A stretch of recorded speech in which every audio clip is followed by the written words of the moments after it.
नमस्कार, TV9 राजस्थान के special show inside story में आप सभी का स्वागत है। इस शो में हम बात करते हैं जो राजस्थान की सियासत में बड़ी खबर चल रही है उसके पीछे की कहानी की, यानी पर्दे के पीछे आखिर असली सियासत क्या है। और देखिए, राजस्थान में नरेश मीणा और अंता उपचुनाव को लेकर सबसे ज़्यादा चर्चा पिछले कई दिनों से लगातार की जा रही है। और अब क्योंकि आज 5 बजे शाम को नरेश मीणा लाइव आए और उन्होंने अपने लाइव में कई बड़ी बातें कही, वो भी आपको सुनवाएंगे। लेकिन पहले आपको बताए थे, देखिए सबसे पहले तो उन्होंने अपने समर्थकों से एक अपील ये की कि अपने जोश को कंट्रोल रखना है, क्योंकि नरेश मीणा इसी चीज़ के लिए खुद जाने जाते हैं कि जब उन्होंने सबसे पहले वो सबसे ज़्यादा चर्चा में आए थे SDM थप्पड़ कांड को लेकर, उसके बाद जब वो फिर दोबारा से जेल में उनको जाना पड़ा था, जब झालावाड़ में बच्चों की दर्दनाक स्कूल हादसे में मौत हो गई थी, तब भी उन पर यही आरोप लगे थे कि उन्होंने राजकार्य में अस्पताल में जाकर राजकार्य में बाधा डाली थी। अस्पताल में तो कुछ बवाल किया था, उन्होंने डॉक्टरों की बात नहीं मानी थी और वो परेशान कर रहे थे और इलाज करने में उनकी वजह से परेशानी हो रही थी। जिसके बाद वो दोबारा जेल में गए। जब जेल से बाहर आए तो फिर उनका वीडियो वायरल हुआ अपने ही समर्थक को मारने का।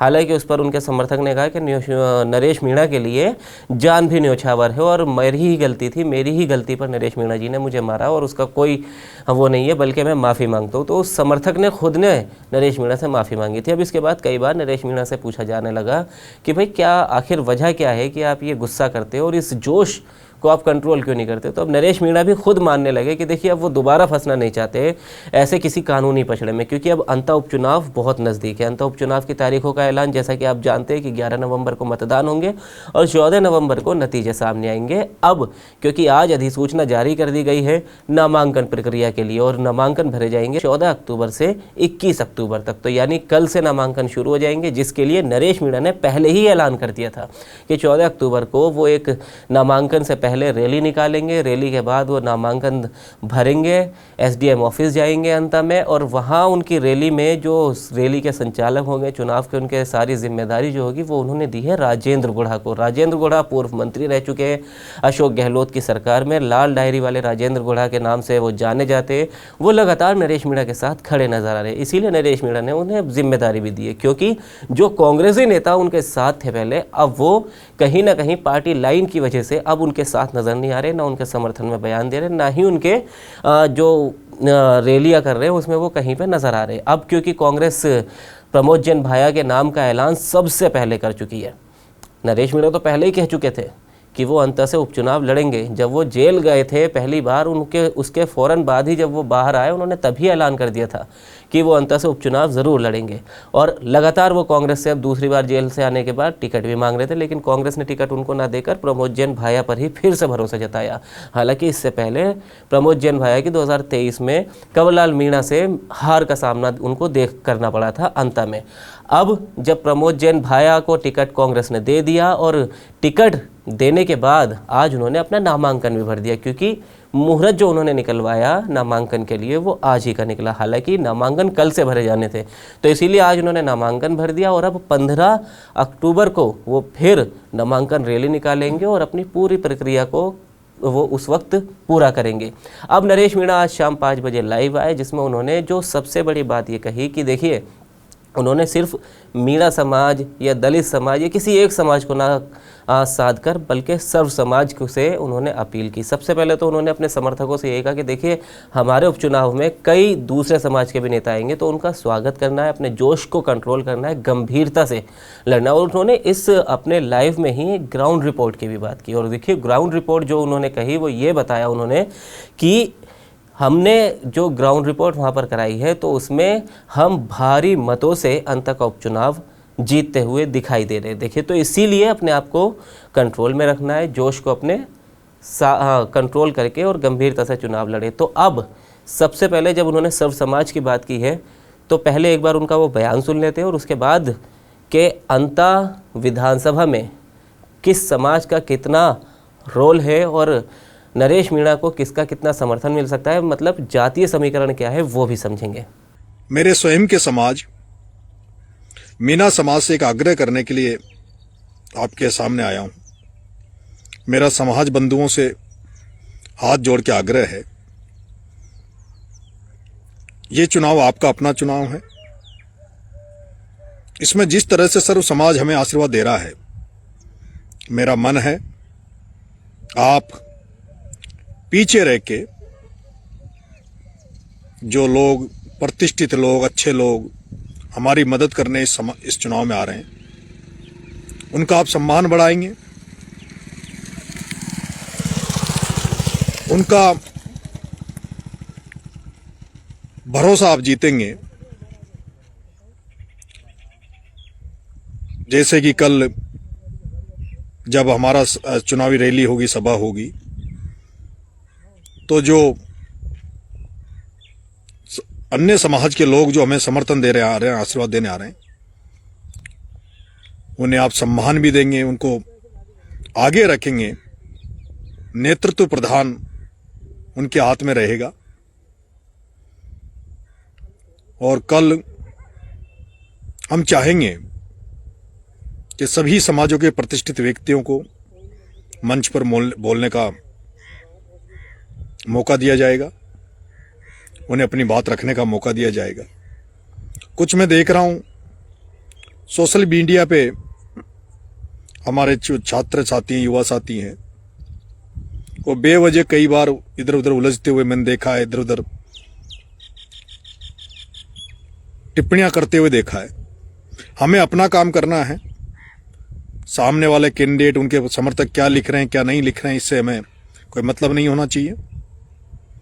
हमें पॉजिटिवली आगे जाना है। तो देखिए, ये थे नरेश मीणा, जिन्होंने अभी सबसे ताज़ा उनका बयान अंता उपचुनाव को लेकर ये है।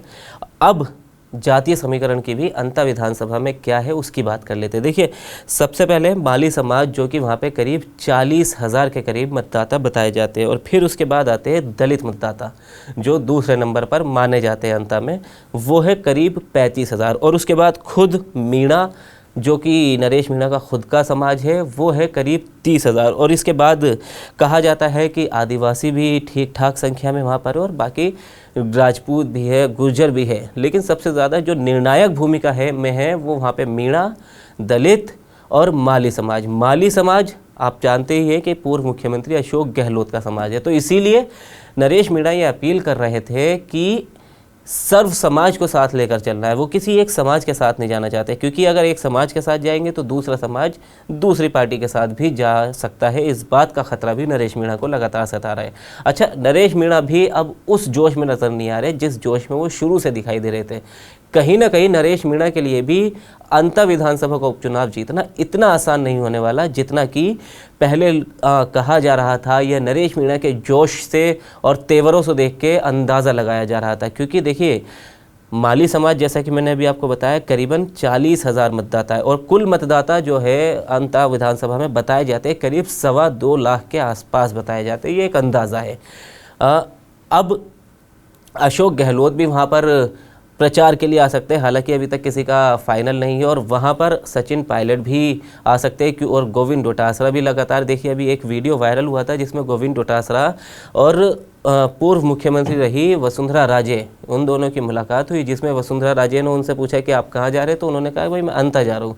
तो वसुंधरा राजे ने भी उन्हें संकेत दिया कि ठीक है, तो अंता में ही मुलाकात होगी। अब इसका सीधा सीधा जो मतलब है वो यही है कि वसुंधरा राजे भी अंता में खुद वहाँ पर वो उस उपचुनाव को देखने वाली है, और वो सब पर नज़र रख रही हैं लगातार। क्योंकि वसुंधरा राजे जब से उपचुनाव का ऐलान हुआ वो एक्टिव नज़र नहीं आ रही थी। तो जिसके बाद मदन राठौड़ उनसे मिलने उनके आवास पर पहुँचे, और इसके अगले ही दिन मदन राठौड़ अपने साथ मुख्यमंत्री भजनलाल शर्मा को भी लेके गए, और उन्होंने वसुंधरा राजे से उनके आवास पर ही मुलाकात की।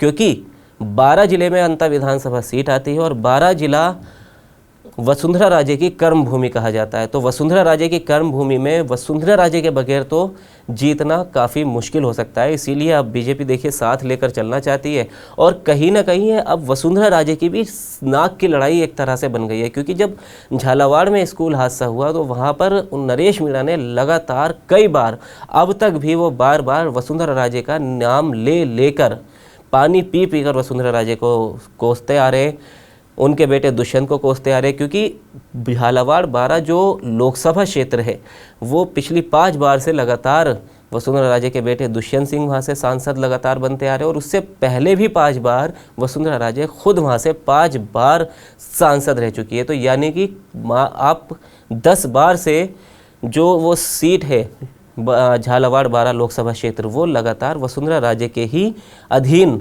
चलता आ रहा है और वहाँ के लोग उन्हें काफ़ी समर्थन भी देते हैं वसुंधरा राजे को। जब आपने इससे पहले भी देखा होगा कि जब वो पानी की कमी वाली खबर आई थी तो खुद वसुंधरा राजे स्कूटी पर गलियों गलियों में घूम रही थी और उनका जवाब केंद्रीय मंत्री तक ने दिया था।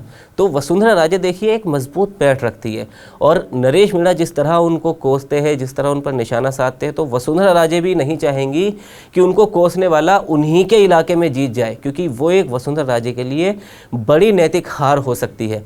अब यही बात ऐसा कहा जा रहा है सूत्रों के अनुसार कि यही बात मदन राठौड़ और भजनलाल शर्मा ने उनसे बातें सारी की है कि भाई देखिए किस तरह से चुनाव लड़ना है, आप हमें बताइए किस कैंडिडेट को उतारना है। तो अभी फ़िलहाल कई नाम अंता से बीजेपी की लिस्ट में हैं, 5 से 6 नाम हैं, जिसमें सबसे पहले प्रभुलाल सैनी का भी नाम है, कंवरलाल मीणा की जो पत्नी है उनका भी नाम है, भागवती देवी, उनको भी टिकट दिया जाता है और इसके साथ साथ कई वहाँ पर नाम है। तो बीजेपी अभी किसको टिकट देगी ये तो देखने वाली बात होगी, लेकिन एक बात तय ज़रूर है कि नरेश मीणा की राह देखिए अंता विधानसभा में इतनी आसान नहीं होने वाली, क्योंकि अंता में ये कांग्रेस के लिए भी एक नाक की लड़ाई बन गई और उसको अपनी साख बचानी है। इससे पहले का जो उपचुनाव हुए थे उसमें कांग्रेस की करारी हार हुई थी, सिर्फ 1 सीट वहाँ पर जीती थी और अपनी भी दोनों सीटें वहाँ पर कांग्रेस, तीनों सीटें बल्कि कहा जाए कि तीनों सीटें कांग्रेस ने वहाँ गंवा दी थी पिछले उपचुनाव में। तो इससे पहले तक का जो कांग्रेस का इतिहास है उपचुनावों का वो भी मैं आपको बता देता हूँ कि